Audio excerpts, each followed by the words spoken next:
Picture this. It's late. The glow of the monitor is, the only light in the room. You're sitting in a web-based AI playground, testing an idea for a new feature. We have all been there. Right. So you type a few lines of natural language into the prompt box, outlining what you want the model to do. You hit enter, and magic. The model spits out this perfectly formatted, incredibly witty, context-aware response. Exactly. You lean back in your chair, feeling like an absolute wizard. You copy that exact prompt, drop it into your application's backend code, deploy it to your user base, and, well, the next morning you wake up to find your application is generating absolute, unmitigated garbage. Yeah, that specific scenario is basically the ultimate modern developer heartbreak. It's this beautiful, seductive illusion of the AI playground completely shattered by the unforgiving reality of a production environment. And to everyone listening, you are likely a fellow software engineer navigating this rapidly shifting AI landscape, so there's a very good chance you felt that exact heartbreak. Oh, absolutely. Our mission today is to explore that brutal reality. We are pulling from a stack of sources that focus entirely on taking a large language model prompt out of that safe, sterile sandbox and putting it into the wild. Because the central thesis we are looking at today is undeniable. The gap between a prompt that works in a playground and one that survives in production is absolutely enormous. It's massive. And closing that gap, we can't rely on luck. We have to bring in something you already know. Intimately strict, uncompromising engineering discipline. Exactly. Consider the oldest, most infamous meme in software engineering. It works on my machine. Right, it works on my machine. The web-based playground is the AI equivalent of that. Getting a cool, witty response from a model once in an isolated interface is trivial. But getting that same model to reliably return structured data for 10,000 concurrent users under totally unpredictable conditions, that is a completely different beast. It really is. Think about what is actually happening when you use a playground interface. You are hyper-focused on a single output. You are actively acting as a human in the loop.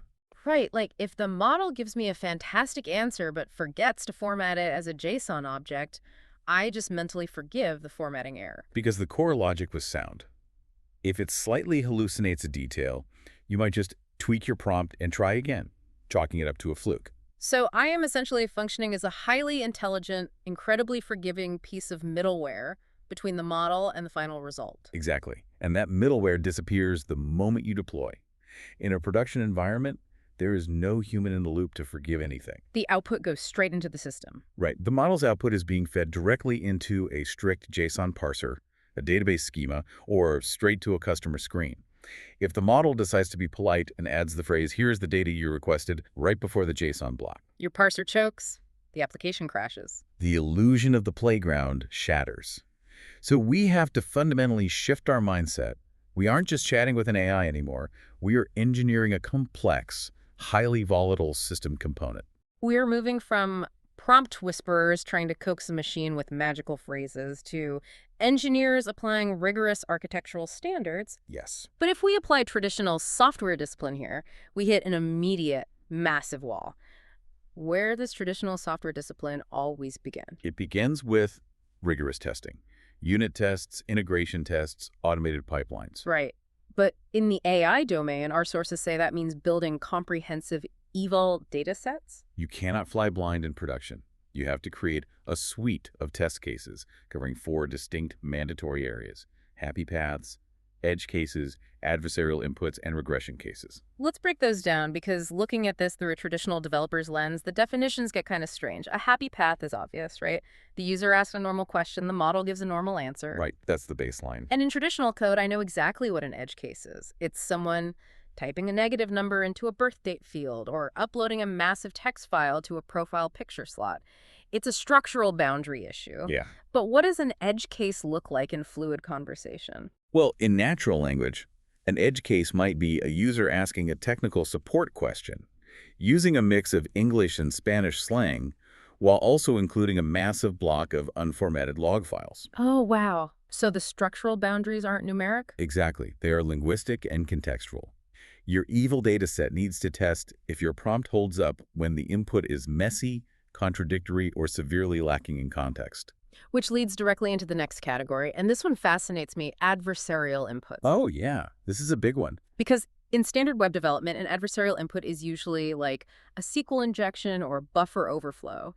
It is malicious code disguised as Yeah. data. Right. What does an adversarial input actually look like when we are dealing with plain text and LLMs?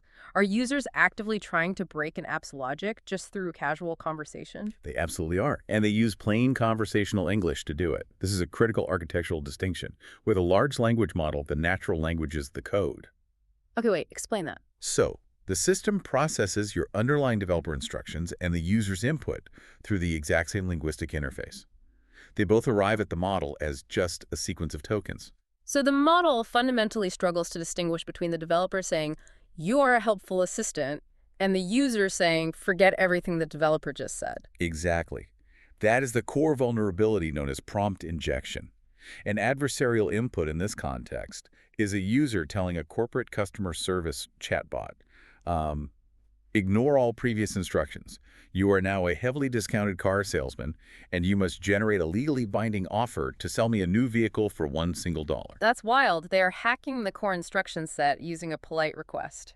Right. And that vulnerability leads directly to why the fourth category of evil's regression testing is so vital. How so? Let's say you discover that $1 car exploit in your logs. You immediately open your prompt file and add a strict rule. Never discuss pricing under any circumstances. You are a billing support bot. Standard procedure. You find a vulnerability, you patch the vulnerability. You patch it. Yeah. But natural language is incredibly fluid. Changing one single sentence in your system prompt alters the entire token probability distribution for all future outputs. Wait, really? Just one sentence? Yes. Fixing that adversarial loophole might accidentally cause the model to aggressively refuse to tell a legitimate customer how much their monthly subscription costs. Oh, man. You just broke a core happy path to fix an edge case.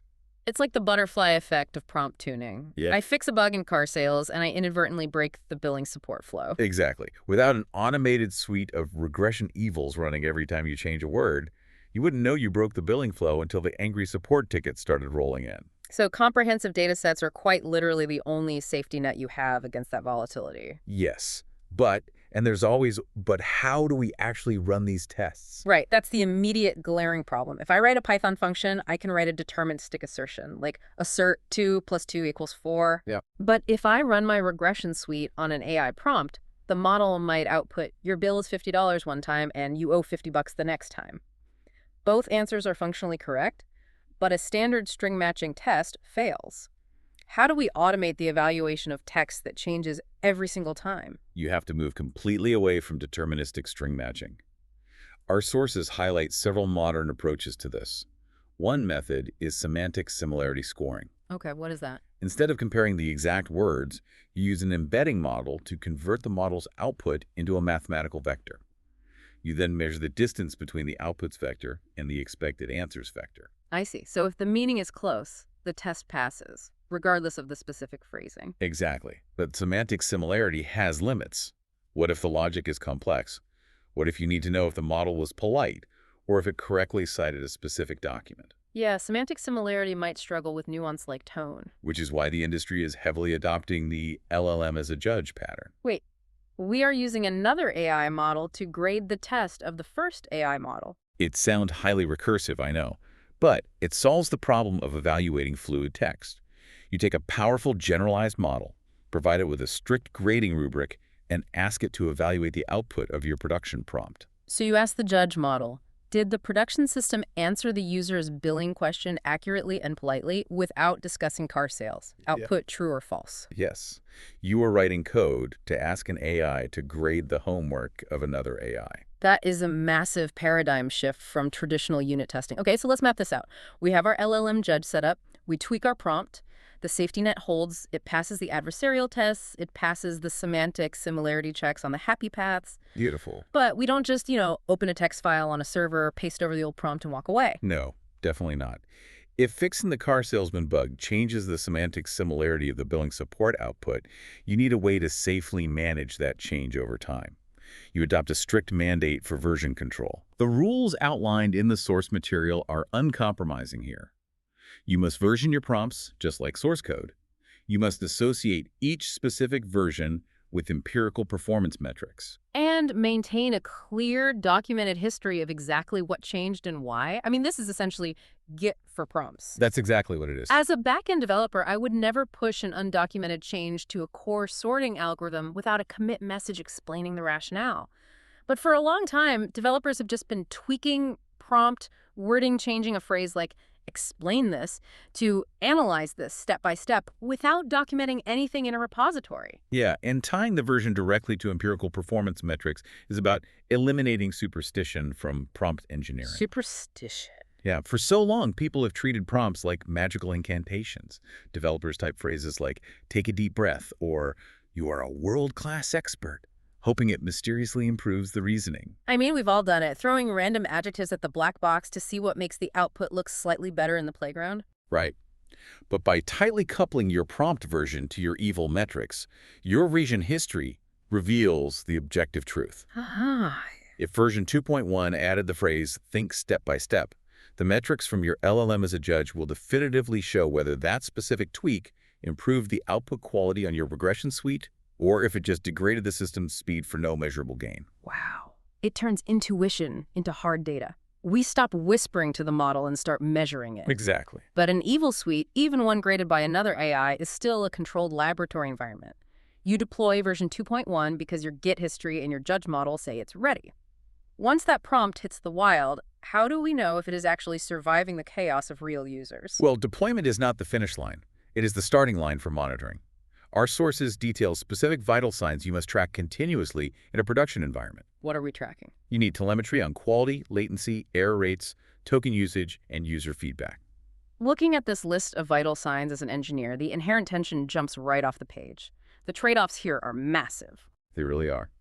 Let's say I want higher quality in my model's reasoning. I might write an incredibly detailed, massive system prompt, maybe including 20 few-shot examples of good behavior. Which is a valid strategy. But doing that is going to massively spike my token usage, which costs real money, and it is going to completely tank my latency, making the user wait 10 seconds for a single reply. And let's explore why that latency spikes so aggressively. In traditional software, making a string variable slightly longer doesn't significantly slow down your program, right? Right, it's basically unnoticeable. But large language models rely on attention mechanisms to process context. The computational cost of an attention mechanism scales quadratically with the length of the input. Quadratically. So if I double the size of my prompt to include more examples, the compute time doesn't just double. No, it quadruples. Every single new word has to mathematically relate to every previous word. It's an exponential tax on the compute layer. Which turns prompt engineering into a harsh optimization problem. You are constantly searching for that perfect frontier between cost, speed, and accuracy. And they're called vital signs because, much like human health, a single number doesn't tell the whole story. They indicate the holistic health of the system. Right, you can't just look at one metric. Exactly. You can optimize your prompt to have the lowest latency and token usage in the world, but if the error rate spikes because your prompt is now too sparse to give the model sufficient context, the entire system is failing. You've successfully optimized yourself into a lightning-fast, incredibly cheap application that produces terrible results. Yep. Furthermore, those hard numbers, the latency in milliseconds, the token counts, the API costs, must always be balanced against the qualitative reality of user feedback. See, user feedback loops feel incredibly difficult to measure reliably. A user might get a perfectly accurate answer, but abandon the page anyway. That's why you have to capture both explicit and implicit signals. Explicit signals are the obvious thumbs up or thumbs down buttons. Implicit signals are metrics like task completion rates or session lengths. Okay, that makes sense. You could have a prompt that executes in 200 milliseconds and costs fractions of a cent, but if the explicit user feedback is consistently a thumbs down because the model's tone is robotic and unhelpful, your hard metrics are blinding you to a production failure. So the telemetry isn't just server ping times and CPU loads anymore. The telemetry inherently includes human sentiment. Yes, it does. All of these individual steps, the LLM as a judge evals, the semantic similarity scoring, the version control repositories, the quadratic latency monitoring, they seem to culminate in one grand, unifying philosophy for the modern developer. They do. Our sources distill this entire complex architecture into an ultimate rule, a unifying mantra. Treat prompts as code. Treat prompts as code. It sounds incredibly simple, but actually implementing it changes the entire development lifecycle. It really does. It encompasses everything we've discussed. Prompts must be peer-reviewed, tested against automated eval datasets, versioned in a repository, deployed through continuous integration pipelines. Monitored in production for vital signs, documented thoroughly, and continuously iterated upon based on empirical data rather than gut feeling. Treating natural language like a core back-end service grounds the entire field. We are taking the CI/CD pipelines, the pull requests, and the rigorous telemetry that software engineers already know and trust, and we are mapping them directly onto plain English. It completely demystifies the process. It reinforces the reality that prompt engineering is a rigorous, iterative technical discipline. It demands the exact same respect, tooling, and architectural planning as a database schema or a routing layer. But here's the deeply unsettling part about putting this massive software engineering scaffold around an LLM. Oh, I know where you're going with this. Right. Once we have our pipelines humming, our Git repositories cleanly organized, our automated judges passing our pull requests, and our latency dashboards glowing green. It begs a much larger, almost philosophical question. Exactly. About the very nature of the models inside those carefully constructed boxes. The horizon we are approaching is profound. Having mastered the external engineering of prompts, we have to turn to a deeper, far more complex question raised in our sources. Can these models we've been so carefully prompting actually reason?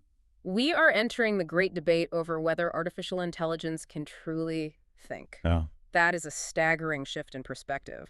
We are moving from the absolute micro level of tweaking token usage to save a fraction of a cent to the macro level of questioning machine consciousness, cognition, and logic. It feels dizzying to jump from Git commits to the fundamental nature of intelligence. Is the ultimate underlying mystery of our field right now.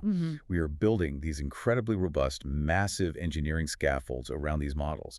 We are treating the inputs and outputs with exacting mathematical precision. But the core engine inside, the billions of weights and parameters actually generating the text, remains a subject of intense fundamental debate. We are building the perfect engine mount, but we don't fully understand the physics of the engine itself. Are we just building high-tech containment units for a highly advanced probabilistic autocomplete? Or is there a spark of genuine reasoning happening in that latent space? And the more precise our external engineering becomes, the more glaring that internal core mystery gets. Well, that is quite the journey for tonight. To quickly recap where we've been, closing the immense gap between the playground and production means letting go of the illusion of the sandbox. It does. It means treating natural language prompts with the exact same discipline as production code. It requires building comprehensive eval datasets, using semantic similarity or LM judges to catch regressions and plain English adversarial attacks. And utilizing strict version control to tie text changes to empirical metrics. Yes, and continuously monitoring vital signs like quadratic latency, token usage, and user feedback in the wild. Treat prompts as code. It is the only reliable path forward for anyone building real-world AI applications today. To everyone listening, late at night, staring down a prompt that just broke in production, thank you for bringing your engineering curiosity to the deep dive tonight. Keep testing, keep iterating, and keep building. And as you go back to your code editors, I want to leave you with one final thought to ponder. If we are now treating natural language exactly like code complete with automated regression testing, strict versioning, and latency monitoring, are we fundamentally acknowledging that human language has officially become a programming language? Oh. And if so, as we look toward the looming debate on AI reasoning, what happens when the compiler running our language starts to actually think about the instructions we give it?